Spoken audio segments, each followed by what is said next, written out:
დღეს არის ჩვენი საპარლამენტო დელეგაციის პირველი დღე ჩვენი ვიზიტის. შევხვდით ორივე პალატის ხელმძღვანელებს, სენატის და ქვედა პალატის. ჰქონდა შეხვედრა საგარეო საქმეთა მინისტრთან. შეხვედრებმა ჩაიარა ძალიან მეგობრულ და თმილ ატმოსფეროში.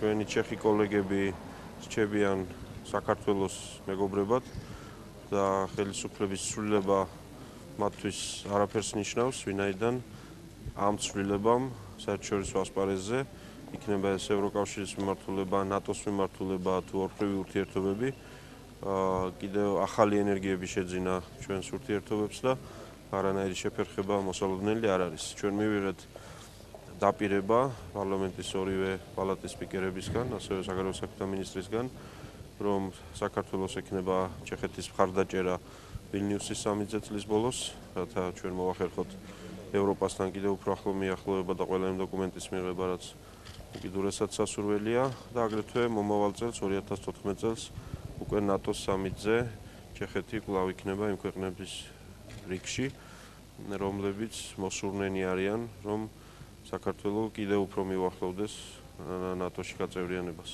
ჩვენ ვისაუბრეთ ორმხრივ ურთიერთობებზე, რაც ძალიან მნიშვნელოვანია. ჩეხეთი ერთ-ერთი აქტიური ინვესტორია საქართველოში და ამიტომ ამ თემებზეც ჰქონდა საუბარი კულტურულ საგანმანათლებლო კავშირებზე და რა თქმა უნდა პარლამენტებს შორის ურთიერთობაზე. ჩვენ უკვე მოვხაზეთ კონკრეტული გეგმები მომავალ კვირაში სტრასბურგში საპარლამენტო ასამბლეაზე ჩვენი დელეგაციების ურთიერთობის რამოდენიმე მნიშვნელოვან საკითხზე.